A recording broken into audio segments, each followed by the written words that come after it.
चुनाव अभी तक हुए नहीं, मुख्यमंत्री के लिए जो तुम पे जा रहे हो। लड़ूंगा, अरे आप समझ नहीं रहे, आप जोधपुर में मेरे सामने चुनाव लड़ रहे हो तो इसमें क्या है, तो हार जाओगे। पर 3-4 दिन के प्रचार के बाद व्यास जी को एक बात बहुत ढंग से समझ में आई कि हारेंगे और बुरे हारेंगे। छोड़ो, उसने 24 खड़े के सारे जीत गए, कांग्रेस का सुपड़ा साफ है, पूरे मारवाड़ के अंदर वोट नहीं है। और ये प्रजामंडल वाले सारे वागड़ के गांधीन, राजस्थान के गांधीन, सबकी जमानतें जत है, पंछीड़े सारे गायब हुए। राजस्थान में कुछ भी प्रजामंडल नहीं हुआ था। इसलिए जब मैंने पहले दिन मॉडर्न शुरू की थी, मैंने तब भी कहा था कि अगले कुछ दिनों तक हम खूब सारा झूठ पढ़ेंगे। अब वर्मा जी के जीवन का एक ही सपना है, जयेंद्र व्यास को सीएम पद से हटा।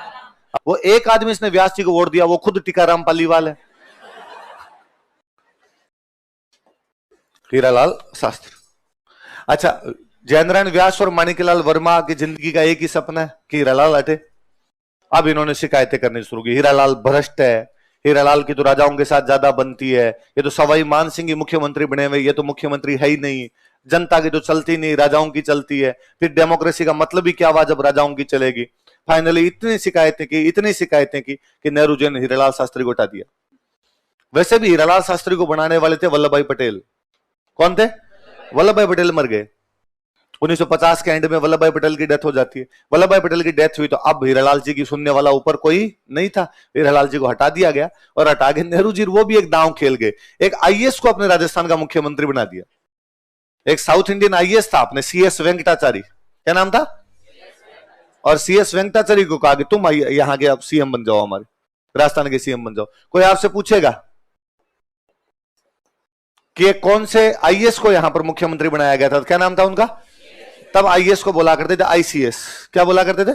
इंडियन सिविल सर्वेंट बोला करते थे। एक इंडियन सिविल सर्विस का एक बंदा है और उसको यहां राजस्थान में क्या बना दिया गया? मुख्यमंत्री। लिखो, 2 नंबर लिख लो, CS Venkatachari. CS Venkatachari question लिख लेना, आईसीएस इंडियन सिविल सर्वेंट। अब बोलते ना आईएएस, इंडियन एडमिनिस्ट्रेटिव सर्विस, पहले बोला करते थे इंडियन सिविल सर्विस।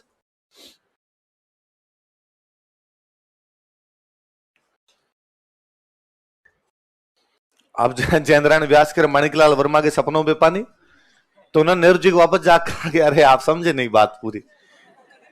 2 डिमांड थी, हीरालाल को हटाओ और हमें बनाओ। आपने खाली एक ही डिमांड मानी, हीरालाल को हटाया, हमें भी तो बनाओ। फिर बेचारे सीएस वेंकटाचारी को भी हटाया और तीसरे बनाए गए जयेंद्र व्यास। लिखो, जयेंद्र व्यास। उस दिन व्यास जी को नींद आई ढंग से। इतने दिन तो व्यास जी घुंघरू लेके घूम ही रहे थे।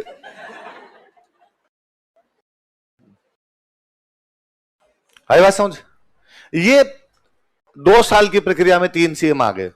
1950 से 1952 में तो पहले चुनाव हो गए थे, 2.5-3 साल मान लो। इस 2.5-3 साल की प्रक्रिया में के अंदर 3 सीएम बन गए अपने मनोनीत। कौन कौन बन गए?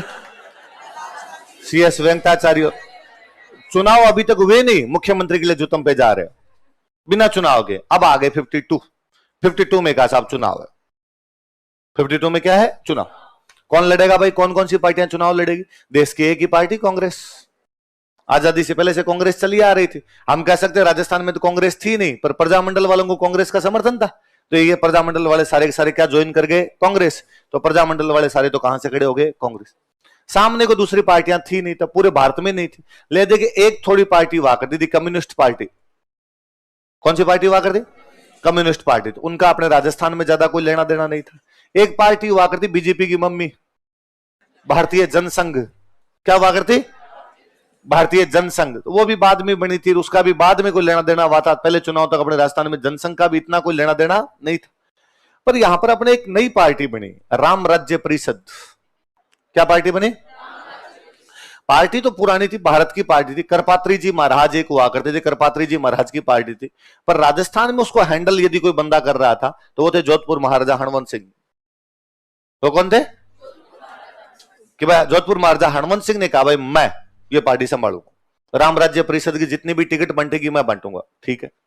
कल मैं आपको बता रहा था कि जोधपुर महाराजा हनुमंत सिंह एकमात्र राजा जो ये बात कर रहा था कि पृथ्वी पर नहीं चाहिए, हमें राज प्रमुख के ये पद भी नहीं चाहिए। तो वो आदमी पूरा डेमोक्रेटिक ही हो गया और उसने कहा चुनाव लड़ेंगे अपने। और उसने कहा राम राज्य परिषद पूरे मारवाड़ में चुनाव लड़ेगी। भाई वो मारवाड़ का राजा था तो पूरे मारवाड़ में चुनाव लड़ेगी। अपने 24 एमएलए खड़े किए उसने। कितने एमएलए खड़े किए? 24 एमएलए खड़े किए उसने। पर बाकी राजस्थान में तो उसको पता था भाई जोधपुर के राजा कोटा में तो कौन जानेगा, पर जोधपुर के राजा को जोधपुर में तो जानते हैं। तो जोधपुर में, पाली में, नागौर में, जैसलमेर में, बाड़मेर में, जालोर में, सिरोही में, ऐसे करके उसने इधर अपने 24 एमएलए खड़े कर लिए। भाई मारवाड़ में 24 एमएलए खड़े करूंगा। बाकी कांग्रेस के सामने कोई पार्टी नहीं थी। सीधी सी दिख रहा था भाई कांग्रेस जीत ही जाएगी। कई जगह निर्दलीय नेता खड़े हुए, उनका जरूर जनाधार था गया, निर्दलीय भी जीत सकते हैं। कांग्रेस से कौन चुनाव लड़ रहे? ये सारे नेता जिनके हमने नाम पढ़े। जयेंद्र नारायण व्यास लड़ रहे, माणिकलाल वर्मा लड़ रहे, गोकुल भाई भट्ट लड़ रहे, भोगीलाल पांड्या लड़ रहे, जितने प्रजामंडल वाले नाम पढ़े सारे के सारे चुनाव लड़ रहे थे। बड़ी विडंबना है कि 1952 का चुनाव ये सारे हार गए। प्रजामंडल वाले जितने नेता थे इनमें सिंगल आदमी चुनाव नहीं जीता। ये सारे के सारे चुनाव आ रहे। और उसमें सबसे बुरी तो इनके साथ ही हुई, जयेंद्र नारायण व्यास। जयेंद्र नारायण व्यास सिटिंग सीएम है, सिटिंग सीएम है बंदा, सीएम है राजस्थान का, जोधपुर से चुनाव लड़ रहे हैं। कहां से चुनाव लड़ रहे हैं? किसके सिंबल पे? कांग्रेस के सिंबल पे चुनाव लड़ रहे हैं। राम राज्य परिषद से महाराजा खुद खड़े हो गए। महाराजा ने कहा मैं चुनाव लड़ूंगा भाई इधर से। हनुमंत सिंह महाराजा, हनुमंत सिंह राम राज्य परिषद से, और व्यास जी किससे खड़े हैं? कांग्रेस। तो व्यास जी महाराजा से मिलने गए और व्यास जी ने महाराजा को जाकर कहा कि राजा जी मैंने सुना आप चुनाव लड़ रहे हो।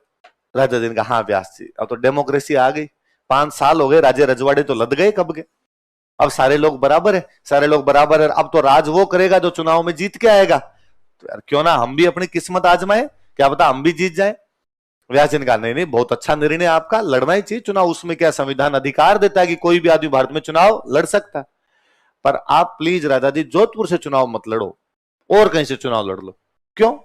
मैं जोधपुर का राजा हूं तो जोधपुर में लड़ूंगा, और कहां लड़ूंगा? अरे आप समझ नहीं रहे, आप जोधपुर में मेरे सामने चुनाव लड़ रहे हो तो इसमें क्या है, तो हार जाओगे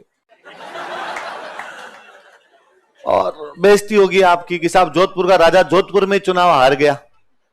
मुझे ये बुरा लगता है। देखो मैं भले आपके खिलाफ हूं, लेकिन मैं जोधपुर की बेइज्जती बर्दाश्त नहीं, और मुझे बहुत बुरा लगेगा कि लोग कहेंगे कि जोधपुर का राजा हार गया, जोधपुर का राजा हार गया। मेरी जीत से ज्यादा आपकी हार के चर्चे होंगे।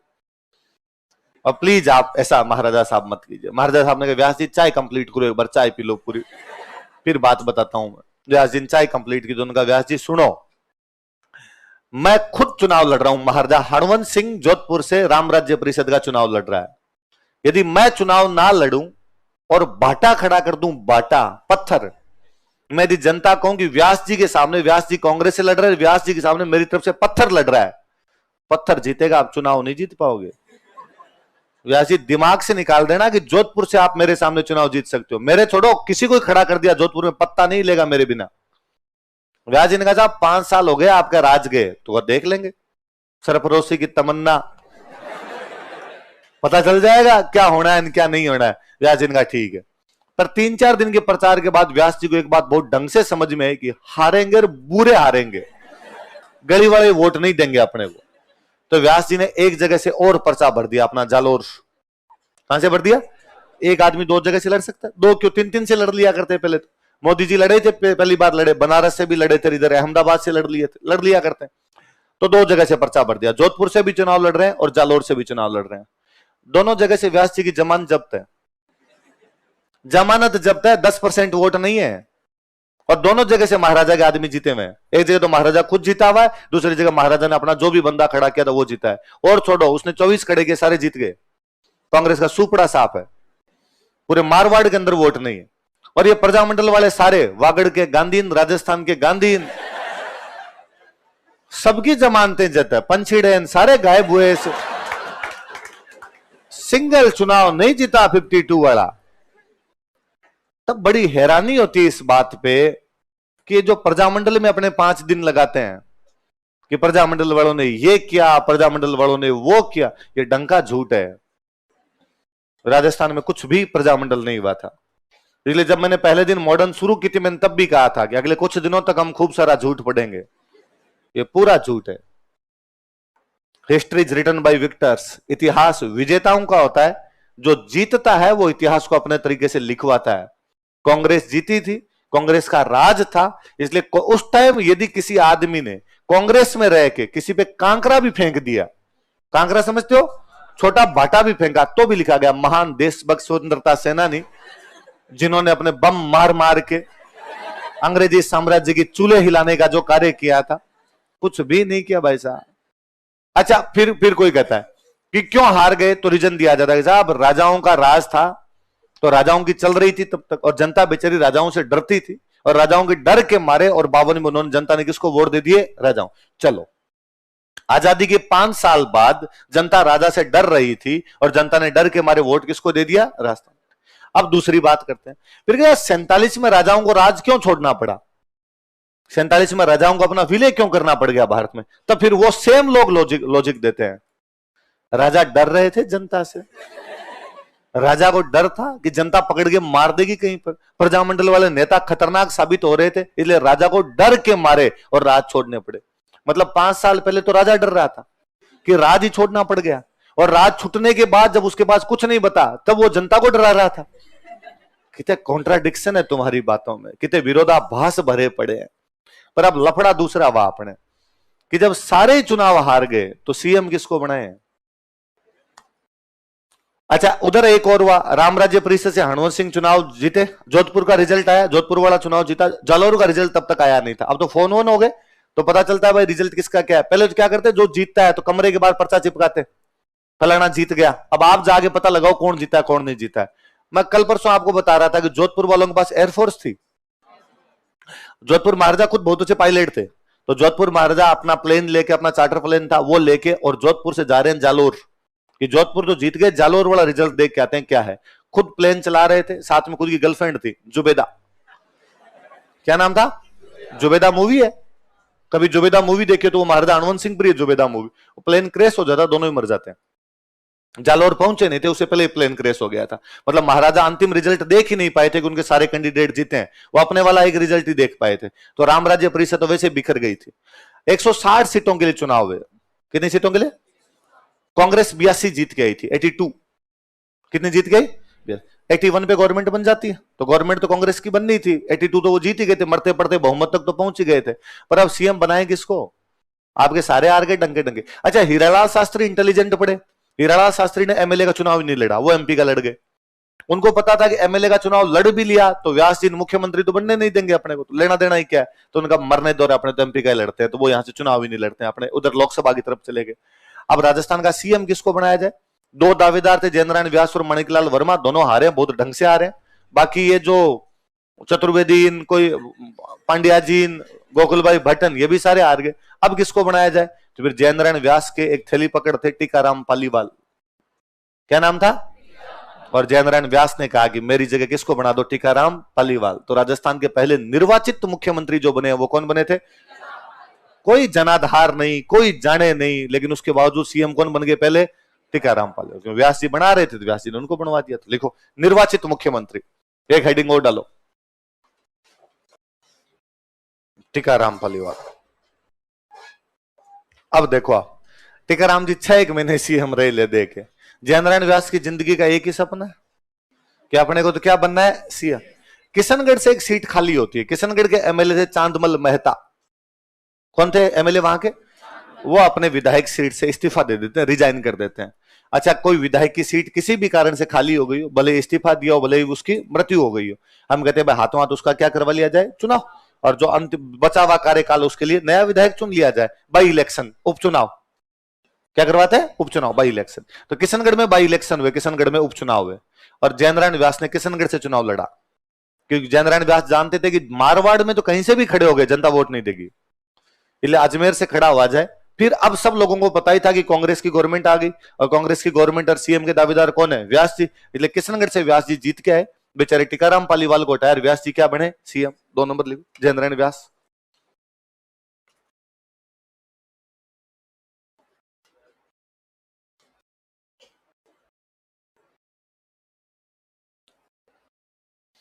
अब आप पहले बने हुए किसी आदमी को हटाओगे तो दुख तो होगा। भले ही टीकाराम पालीवाल की कोई औकात नहीं थी, पर सीएम तो बन गए थे, किसी भी कारणों से बनो, बड़े नेता हारे तो वो बनने ही थे। अब क्या किया जाए? पालीवाल का क्या किया जाए? तो कहा कि टीकाराम पालीवाल को उप मुख्यमंत्री बना लो। क्या बना लो? तो इस जय नारायण व्यास वाली गवर्नमेंट में डिप्टी सीएम कोई बनाए गए थे, तो वो कौन बनाए गए थे? टीकाराम पालीवाल। इसी में लिखो आगे कोष्टक में, ये आरपीसी का फेवरेट सवाल है। राजस्थान का कौन सा मुख्यमंत्री इसे बाद में उप मुख्यमंत्री बनाना पड़ा? कौन थे? टीकाराम पालीवाल।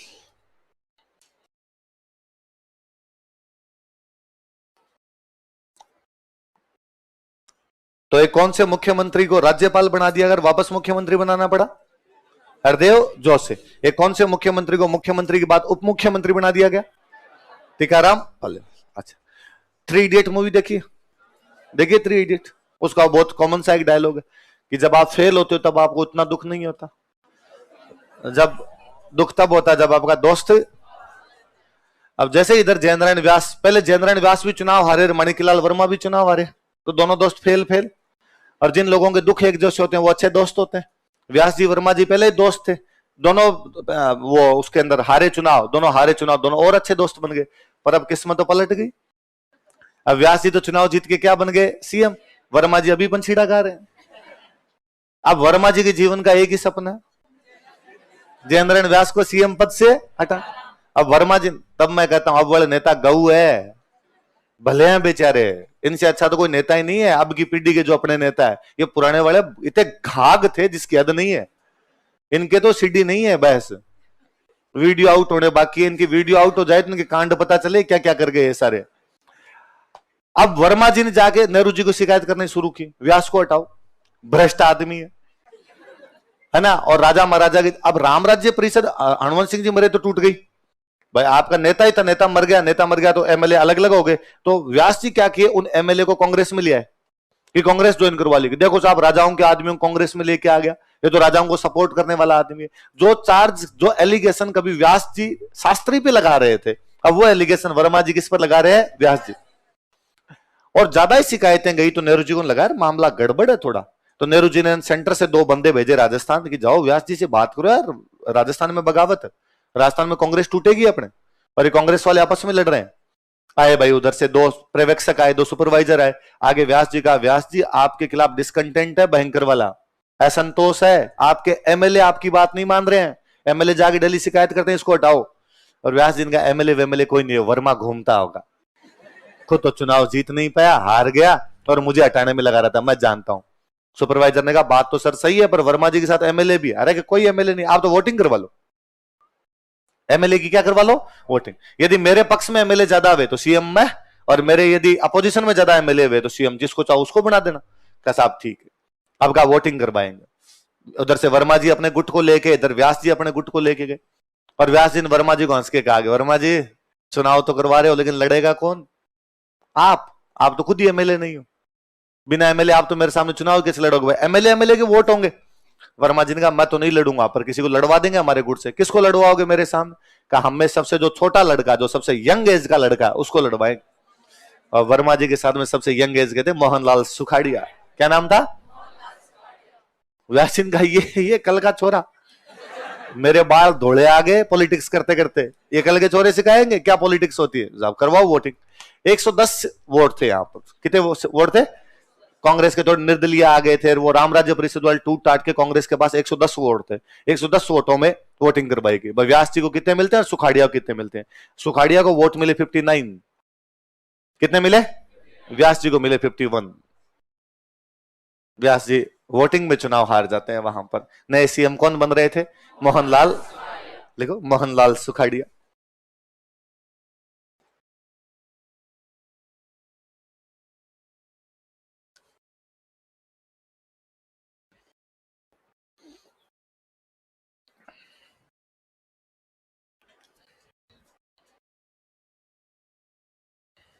अब सुनो और जोरदार बात है।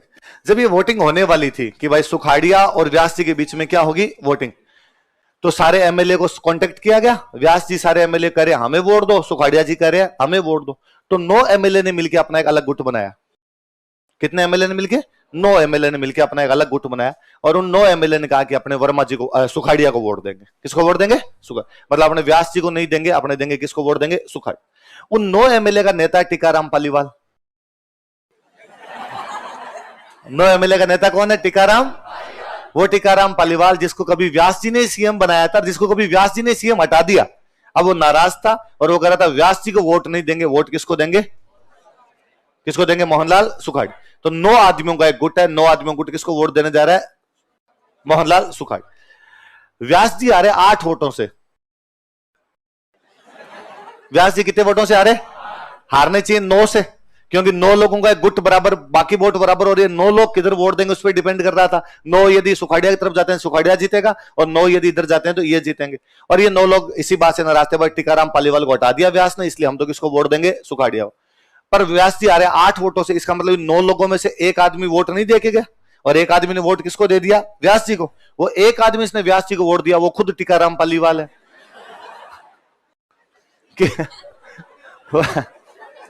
वोटिंग के लिए जब घुसने लगे तो टीकाराम पालीवाल को व्यास जी ने पकड़ा, साइड में लिया, कहा टीकाराम मैं तेरे को उप मुख्यमंत्री तो बना रहा हूं, उधर तो तेरे को कोई उप मुख्यमंत्री भी नहीं बनाएगा। तो टीकाराम जी अपने बाकी साथियों को तो कह नहीं पाए, और खुद वोट किसको दे के आगे? व्यास जी। बाकी 8 किसको वोट दे के? सुखाड़िया। और सुखाड़िया कितने वोटों से जीते? 8 वोटों से जीते हैं सुखाड़िया। ये पहली विधानसभा है, मतलब अभी पहली विधानसभा खत्म नहीं हुई है। 52 के अंदर पहली विधानसभा शुरू हुई थी, 57 में 5 साल का कार्यकाल होगा। सुखाड़िया सीएम बन गए 1954, मतलब 2 साल में राजस्थान की विधानसभा ने 3 सीएम देख लिए, टीकाराम पालीवाल, जयनारायण व्यास और मोहनलाल। और इस बार सुखाड़िया जो इस सीट पर आके बैठे, एक बार जो उस सीट पे आके कब्जा किया, अगले 17 साल, कितने सालों तक? 17 सालों तक यदि कोई इस पद पर बैठा रहा, तो वो आदमी कौन थे? कि राजस्थान के सबसे कम उम्र के मुख्यमंत्री, राजस्थान के सबसे लंबे समय तक रहने वाले मुख्यमंत्री, आधुनिक राजस्थान का निर्माता। इतने साल रहेगा तो इसी के टाइम में काम ज्यादा होगा। तो मोहनलाल सुखाड़िया 54 में बने थे, 71 तक रहे। कब से कब तक? लिख लो कोष्टक में, ताकि याद रहे थोड़ा सा। कोई पॉलिटिक्स करे तो सुखाड़िया जी जैसी करे।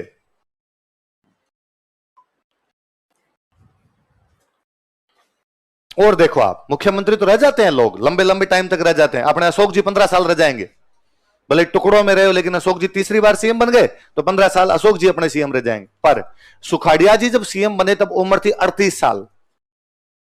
उम्र कितनी थी? 38। 38 साल की उम्र में सुखाड़िया जी क्या बन गए? सीएम। 17 साल लगातार रहे, और 55 साल की उम्र में इस्तीफा। लोगों को 55 में एमएलए की टिकट मिलती है। पॉलिटिकल कैरियर किसी का आदमी का बने तो किसकी तरह बने? सुखाड़िया जी की तरह बने। आप 17 साल सीएम रहे, 55 में तो रिजाइन कर गए थे। ये 55 में तो ये पकड़ो साहब तुम्हारा। और 55 साल की उम्र में लोगों का पॉलिटिकल कैरियर शुरू होता है। कि आपने भाई ये अशोक जी बने थे, तो अशोक जी जब पहली बार बने थे तो 50 साल के थे, तो तब जाके तो सीएम बन पाए थे। वो साहब 55 साल की उम्र में तो सीएम पद छोड़ गए। और कितने साल रह गए छोड़ गए? 17 साल तो याद रहेगा। और वो भी नहीं छोड़ते। एक कांड और हो गया भारत में। कांड ये हुआ कि अपने सेंटर में क्या हुआ? सेंटर में पहले चुनाव हुए 52, कांग्रेस जीतनी थी, स्वाभाविक बात है। प्रधानमंत्री बन गए जवाहरलाल नेहरू। कौन बन गए? नेहरू जी बन गए। मैंने दिन शायद बीच में ये बातें बताई थी थोड़ी सी। अब अगले चुनाव हुए 57 में वापस प्रधानमंत्री बन गए नेहरू। अगले चुनाव हुए 62 में वापस जीत गए जवाहरलाल नेहरू। पर 62 तक जाते जाते नेहरू जी बहुत बीमार रहने लग गए। ये तो चीन वाला सदमा था कि चीन को नेहरू जी हमेशा मानते थे कि अपना भाई है, हिंदी चीनी भाई भाई के नारे लगा रहे थे, और भाई ने पीठ में छुरा ही घोंप दिया, भाई खा गया जमीन ही पूरी तुम्हारी। नेहरू जी बर्दाश्त ही नहीं कर पाए इस बात को, इसलिए बहुत ज्यादा बीमार रहने लगे। इसलिए चारों तरफ चर्चाएं थी, हु आफ्टर नेहरू, नेहरू के बाद कौन, नेहरू के बाद प्रधानमंत्री किसको बनाया जाए। और एक आदमी अपना कोट पैंट सिलवा के तैयार बैठा हुआ था, मोरारजी भाई देसाई। कौन बैठे हुए थे? मोरारजी भाई देसाई। इधर मरते नेहरू जी मरते एक बार तो कार्यवाहक हाथों हाथ आज किसको बनाए? तो बना दिया गया गुलजारी लाल नंदा। किसको बना दिया? गुलजारी लाल नंदा को। बस वो तो एक बार एक्टिंग पीएम जानते हो, कार्यवाहक प्रधानमंत्री। भाई बीच में जब तक हम नया ना बना ले तुम बैठा रहे। तो अब पर नया बनाए किसको? 2 लोग दावेदार है, मोरारजी भाई देसाई और लाल बहादुर शास्त्री। कौन कौन 2 दावेदार है? और पूरा पलड़ा मोरारजी भाई देसाई के पक्ष में झुका हुआ। शास्त्री जी कोई मंत्री भी नहीं थे तब तक। शास्त्री जी चालू आदमी थे, दहाप के चालू आदमी थे शास्त्री जी। और शास्त्री जी ने एक पत्रकार को बुलाया अपने पास। उस पत्रकार का नाम था कुलदीप नैयर। क्या नाम था? और कुलदीप नैयर को समझाया कि कल के अखबार में ये न्यूज आनी चाहिए। अगले दिन कुलदीप नैयर ने एक न्यूज छापी कि कांग्रेस के सभी नेता लाल बहादुर शास्त्री के नाम पर एक मत। कांग्रेस के सभी नेता लाल बहादुर शास्त्री के नाम पर सर्वसम्मति, सब कंसेंट दे रहे हैं इस बात पर कि किसको बना दिया जाए? लाल बहादुर शास्त्री। तब फोन वोन तो इतने होते नहीं थे। अब दूर दराज के नेताओं ने जब सुना कि भाई सारे तैयार हो गए, अब मैंने ये पढ़ा कि यार शास्त्री जी तैयार, मैं मान लो कांग्रेस का नेता हूं कि शास्त्री जी के पक्ष में सभी कांग्रेस को, मुझे लगा सारे ही आ गए क्या, फिर मैं मोरारजी की तरफ जाके क्या करूंगा। आपने पढ़ा, आपने आपने सबको ये लगा कि सारे किसकी तरफ चले गए, शास्त्री। इसलिए मीटिंग वीर पूछा भाई हाँ शास्त्री जी की तरफ कितने, तो सबके मन में था कि सब शास्त्री जी की तरफ है, तो सबने हाथ ही किधर खड़ा कर दिया, शास्त्री जी की तरफ। इसलिए मोरारजी भाई देसाई को अपने कोटमेंट के बटन वापस खोलने पड़े और सीएम कौन बन गए, अपने शास्त्री। पर शास्त्री जी 2 साल के अंदर शास्त्री जी की तो डेथ ही हो गई। 66 में ताशकंद वाला समझौता करने के लिए शास्त्री जी रसिया पधारे और वहां पर अयूब खान और उनके बीच में ताशकंद समझौता हुआ। भगवान जाने क्या हुआ क्या नहीं हुआ, पर वहां पर बहुत ही संदिग्ध हालतों के अंदर वापस सस्पेक्ट अवस्था के अंदर शास्त्री जी की लाश ही वापस आई अपने पास। तो अब शास्त्री जी के बाद किसको बनाया जाए, मोरारजी भाई देसाई एक बार वापस प्रेस करके लाए, जब मैं बनूंगा और कौन बनेगा। अब नेहरू जी जैसा बड़ा नेता चला गया था, शास्त्री जैसा ईमानदार नेता एक चला गया था, एक बार फिर कार्यवाहक बना दिया गया बीच में गुलजारी लाल नंदा। गुलजारी लाल नंदा स्टेफनी है, जब तक टायर नहीं आ जाएगा तब तक काम कौन करेगी, स्टेफनी। तो गुलजारी लाल नंदा 2 बार स्टेफनी बने, एक बार नेहरू जी के बाद और एक बार किसके बाद, शास्त्री। इन दिनों कांग्रेस के अध्यक्ष हुआ करते जिनका नाम था के कामराज। कांग्रेस के अध्यक्ष का नाम क्या था, तमिलनाडु के सीएम रह चुके थे के कामराज, बहुत पुराने नेता थे, नेहरू जी के टाइम के नेता थे, पढ़े लिखे नहीं थे ज्यादा और हिंदी नहीं आती, तमिल ही जाना करते थे ज्यादा। तो के कामराज के भी मन में थी कि यार मैं बनूं, पर के कामराज जानते थे कि यार भारत के अंदर जो प्रधानमंत्री बने उसे हिंदी तो आनी चाहिए, बिना हिंदी वाले को तो भारतीय जनता प्रधानमंत्री कैसे स्वीकार कर लेगी। तो के कामराज को लगा मैं तो बन नहीं सकता, और यदि मोरारजी भाई देसाई बन गया तो मेरी चलने नहीं देगा, इसलिए किसी ऐसे बंदे को बनाया जाए तो मेरी चलती रहे। इसलिए लेके इंदिरा गांधी को। किसको लेके, इंदिरा गांधी बोलती नहीं थी, चुपचाप रहा करती थी। और इंदिरा गांधी, अब ये के कामराज नेहरू जी के साथ के नेता थे, तो कभी मान लो नेहरू जी के घर पे गए हैं तो इंदिरा गांधी तो धोख खाती थी, अंकल नमस्ते। के कामराजन ये पूछते होंगे अच्छा इंदू कौन सी क्लास में आ गई तुम, इंदू कहती होगी इस बार 8th में आ गई, इस बार 10th में आ गई, वेरी गुड, कितने % आए, इस बार कम आए तुम्हारे, साइंस पढ़ा करो अच्छे से बेटे। तो के कामराजन तो यार भौमिये थे, पुराने नेता थे। तो के कामराज को लगा कि इंदिरा गांधी को बना देते, और जैसे ही कहा कि इंदिरा के नाम पे कांग्रेस राजी होगी, नेहरू की बेटी है, नेहरू की बेटी के नाम पे राजी होगी, नेहरू जी की बेटी है, नेहरू जी की बेटी है, लो साहब इंदिरा को बना दो। मोरारजी भाई देसाई को जब पता चला कि मुझे नहीं बना रहे, किसको बना रहे हैं, इंदिरा, और मोरारजी भाई देसाई ने कहा ये गूंगी गुड़िया ये बनेगी, अब यही बनेगी। अब उस गूंगी गुड़िया को 66 के अंदर भारत का प्रधानमंत्री बना दिया गया। प्रधानमंत्री बनने के बाद उस गूंगी गुड़िया ने बताया कि उसके पंख है, उसके पास क्या है, उसने सबसे पहले बातें माननी बंद किसकी की, के कामराज की बातें माननी बंद की। के कामराज का तुम्हारी बातें नहीं मान रहे। वो 66 में बनती है, इतने में एक नया पंगा आता है 69 में। 67 में दोबारा चुनाव होते हैं, 62 वाले चुनाव कब, 67 इंदिरा वापस जीत गई, इंदिरा वापस जीती, थोड़ी प्रभावशाली होती जा ही रही थी। इतने में 69 के अंदर एक पंगा होता है। पंगा यह हुआ कि भारत के राष्ट्रपति की डेथ हो गई, डॉक्टर जाकिर हुसैन, अपने पद पे रहते हुए डॉक्टर जाकिर हुसैन की मृत्यु हो जाती है। भारत का संविधान कहता है कि यदि राष्ट्रपति की पद पे रहते हुए मृत्यु हो जाए तो नए राष्ट्रपति का चुनाव यथाशीघ्र कर लिया जाना चाहिए, 6 महीनों के अंदर अंदर कर लिया जाना चाहिए। और जब तक आप नए राष्ट्रपति का चुनाव नहीं कर लेते तब तक आपका जो उपराष्ट्रपति है वो राष्ट्रपति की तरह काम, वाइस प्रेसिडेंट की तरह काम करेगा। उन दिनों अपने जो वाइस प्रेसिडेंट हुआ करते वो थे वीवी गिरी। कौन थे, वीवी गिरी अपने वाइस प्रेसिडेंट थे। और उधर जो आपके जाकिर हुसैन की डेथ होती है पद पे रहते हुए, तो अब वीवी गिरी राष्ट्रपति के रूप में काम कर रहे हैं। अब नए चुनाव करवाने राष्ट्रपति के, नए चुनाव करवाने हैं, तो कांग्रेस की मीटिंग होती है बेंगलोर। कहां पर मीटिंग होती है, बेंगलोर में कांग्रेस की मीटिंग होती है कि भाई कांग्रेस की तरफ से राष्ट्रपति पद का उम्मीदवार कौन बने। जैसे अभी है इस बार राष्ट्रपति पद में भाई बीजेपी ने कहा हमारी तरफ से तो द्रौपदी मुर्मू, और कांग्रेस वालों ने कहा हमारी तरफ से यशवंत सिन्हा। तो वैसे बात की भाई कांग्रेस की तरफ से कौन बने। इंदिरा गांधी ने कहा कि भारत का राष्ट्रपति बनाया जाए बाबू जगजीवन राम। किसको बनाया जाए, बहुत बड़े दलित नेता थे बाबू जगजीवन राम। आपने बाबू जगजीवन राम का नाम नहीं सुना होगा, आपने एक नाम सुना होगा मीरा कुमार, लोकसभा की अध्यक्ष थी बीच में अपने मीरा कुमार। आपने मीरा कुमार ही नहीं सुना होगा, नहीं पो दो पूरी आप एकदम। मीरा कुमार अभी मनमोहन सिंह जी वाले टाइम अपने लोकसभा की क्या थी, अध्यक्ष। मीरा कुमार के पिताजी थे बाबू जगजीवन राम, देश के प्रधानमंत्री, रक्षा मंत्री के बड़े बड़े पदों पे रहे थे। तो इंदिरा गांधी का चाहना था कि देश का राष्ट्रपति कौन बन जाए, बाबू जगजीवन राम। मीटिंग होती है, मीटिंग में शायद 15 वोट, ऐसे कार्यकारिणी के 15 वोट थे। के कामराज का इनका करना था कि भारत का जो राष्ट्रपति बनना चाहिए वो बनना चाहिए नीलम संजीवा रेड्डी। कौन बनने चाहिए? आदमी है ना, नीलम नाम दे के कंफ्यूज नहीं होना आपने। एनएस रेड्डी तमिलनाडु के नेता थे बड़े, और एनएस रेड्डी को बनाया जाना चाहिए। एनएस रेड्डी उन दिनों लोकसभा के स्पीकर थे। एनएस रेड्डी कौन थे? लोकसभा के, इंदिरा गांधी के खिलाफ थे। इंदिरा गांधी की और एनएस रेड्डी की बनती नहीं थी, तो इंदिरा गांधी तो चाह रही है एक बार एनएस रेड्डी को ना बनाया जाए, किसको बना दिया जाए? जगजीवन राम। के कामराजन ये चाहते हैं किसको बना दिया जाए? नीलम संजीवा रेड्डी। वोटिंग करवाई, कहा कि भाई जगजीवन राम के पक्ष में कौन, नीलम संजीवा रेड्डी के पक्ष में कौन? जगजीवन राम के पक्ष में एक ही वोट आया, खुद इंदिरा गांधी का। बाकी पूरे कांग्रेस के जो बूढ़े नेता बैठे थे सारे के सारे वोट किसको दे गए? इंदिरा गांधी अपने होटल के कमरे में जाके बहुत गुमसुम सी बैठी हुई है। इंदिरा गांधी सोच रही है यार कांग्रेस में नहीं चल रही तो रिजाइन ही कर देती हूँ, इस्तीफा दे देती हूँ यार, टाबर संभालूं घर में।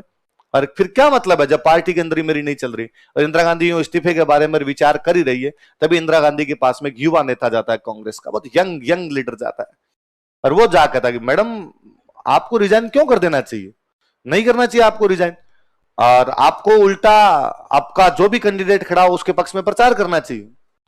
पर कहा पार्टी यदि नीलम संजीवा रेड्डी को बना रही है तो मैं तो नीलम संजीवा रेड्डी के पक्ष में जाऊंगा। उस युवा नेता ने वापस कहा कि मैडम नीलम संजीवा रेड्डी, ये नीलम संजीवा रेड्डी जो लोकसभा का अध्यक्ष होने के बावजूद आपके खिलाफ मीटिंग करता है, सरेआम देश के प्रधानमंत्री के खिलाफ मीटिंग करता है, इसको वोट दें। अब दिमाग खराब हो गया मैडम, मतलब कांग्रेस की तरफ से कैंडिडेट अब नीलम संजीवा रेड्डी होगा। मैडम ने वापस पूछा कि पूरी कांग्रेस नीलम संजीवा रेड्डी को बनाना चाहती है, जेंटलमैन तुम वोट किसको दोगे? यदि कांग्रेस ने कह दिया नीलम संजीवा रेड्डी, तुम तो खुद कांग्रेस के मेंबर हो। उस युवा नेता ने वापस जवाब दिया कि यदि मैडम नीलम संजीवा रेड्डी को कांग्रेस अपना कैंडिडेट बनाती है तो मैं वोट अरब सागर में फेंक दूंगा, लेकिन नीलम संजीवा रेड्डी को नहीं दूंगा, इस आदमी को वोट नहीं दिया जाएगा। और मैडम आप तो हम साथ खड़े हैं आपके, ये बूढ़ी कितने है, कितनी किनकी पॉलिटिक्स है, युवा सारे आपके साथ है और मेरे साथ और खूब सारे हैं, आप तो अपना कैंडिडेट खड़ा करो। मैडम दिल्ली वापस आती, दिल्ली आते आते मैडम का दिमाग घूमता है और मैडम आके घोषणा करती है कि मेरी तरफ से वीवी गिरी, मेरी तरफ से। अब कांग्रेस में दो कैंडिडेट, कांग्रेस में कांग्रेस पार्टी की तरफ से जो कैंडिडेट है वो तो नीलम संजीवा रेड्डी, प्रधानमंत्री की तरफ से जो कैंडिडेट है वो है वीवी गिरी। अच्छा, राष्ट्रपति के चुनाव में वोटिंग कौन करता है? एमएलए और एमपी। कौन वोटिंग करते हैं? एमएलए। अब कांग्रेस के एमएलए और एमपी तो फंस गए ना बेचारे। कांग्रेस के एमएलए और एमपी किसको वोट दे? पार्टी कह रही है वोट दो नीलम संजीवा रेड्डी को, पार्टी की प्रधानमंत्री है वो करिए वोट किसको दो? वीवी गिरी। तो अपने सुखाड़िया जी ने पूछा मैडम से कि मैडम वोट देने किसको ये तो बताओ, और मैडम ने साफ साफ कहा, इंदिरा गांधी ने कहा कि अंतरात्मा की आवाज, अंदर के राम जी से पूछा जाए, अंदर का राम जी कहे कि नीलम संजीवा रेड्डी को देना, नीलम संजीवा रेड्डी को दो, यदि वीवी गिरी को देना तो वीवी गिरी को दो। और सुखाड़िया जी ने अंदर के राम जी से पूछा कि राम जी वोट किसको दे, और सुखाड़िया जी के राम जी ने जवाब दिया कि वोट दिया जाए नीलम संजीवा रेड्डी। इसलिए अपने राजस्थान वाले सारे एमएलए वोट किसको दे के? नीलम संजीवा रेड्डी। जीत गए वीवी गिरी। जीते कौन? इस बार इंदिरा को पता चला कि बूढ़ियों के पास तो वोट ही नहीं है, वोट तो मेरे पास है, ये सारे यंग लीडर तो मेरे साथ में खड़े। वो यंग लीडर जो उस दिन इंदिरा गांधी को जाके समझा रहे थे वो आगे चलकर भारत के प्रधानमंत्री बनते हैं, चंद्रशेखर, प्रधानमंत्री चंद्रशेखर, जो उस दिन कह रहा था कि यदि एनएस रेड्डी खड़ा हो तो मैं अपना वोट कहां फेंक दूंगा? अरब सागर में जाकर वोट फेंक दूंगा। अब इंदिरा को पता चला कि यार इन बूढ़ियों के पास कुछ ही नहीं, इंदिरा ने कांग्रेस तोड़ दी, तो मैं तुम्हारी कांग्रेस में हुई नहीं, मेरी कांग्रेस अलग है, कांग्रेस आई। तो अब जो ये कांग्रेस है ना अपनी, ये कांग्रेस आई है। कभी आप नोटिस करना जब चुनाव उनाव होते हैं तो बात है कांग्रेस आई के उम्मीदवार को वोट देकर विजय बनाए, और जो बूढ़िए थे उन्होंने अपनी कांग्रेस बनाई थी कांग्रेस ओ, कांग्रेस ऑर्गेनाइजेशन, हम ऑर्गेनाइजेशन वाले लोग हैं। पर बूढ़ियों वाली कांग्रेस बाद में इतनी पिटी कि उस कांग्रेस को कोई जानता ही नहीं। अब जो कांग्रेस है इंदिरा वाली कांग्रेस है, ये कांग्रेस आई है। और अब इंदिरा को पता चला कि मेरे खिलाफ कौन कौन थे, पता चला सुखाड़िया जी खिलाफ थे, इसलिए सुखाड़िया जी को मैसेज किया, सुखाड़िया जी चुपचाप इस्तीफा दे दो तो सबसे अच्छी बात है, वरना बर्खास्त करेंगे।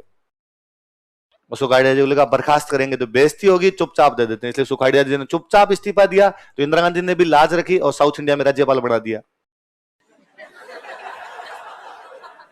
55 साल की भरी जवानी में राज्यपाल बनना, ओहो हो, ऐसा नहीं होना चाहिए किसी भी आदमी के साथ। पर अब दिक्कत ये थी कि राजस्थान का सीएम किसको बनाया जाए। लंदन के एक होटल के कमरे में एक फोन घनघनाता है, उधर से सामने से कोई फोन उठाता है और वो कहता है कि भाई साहब अभी रूम में नहीं है, भाई साहब बाहर गए हैं। लाइन पर मैडम खुद थी और मैडम ने कहा कि जैसे भाई साहब आए कहना कि मैं बात करना चाहती हूँ। भाई साहब आए, रात कहा गए मैडम आपसे बात करना चाहती।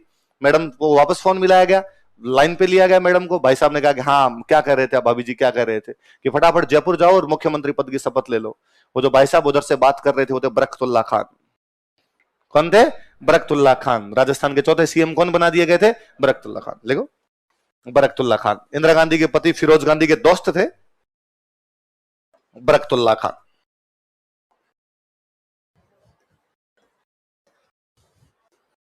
अशोक जी से पहले जोधपुर के कोई सीएम बने थे तो बरकतुल्ला खान ही थे, इसलिए अपने जोधपुर वाले स्टेडियम का नाम बरकतुल्ला खान स्टेडियम है।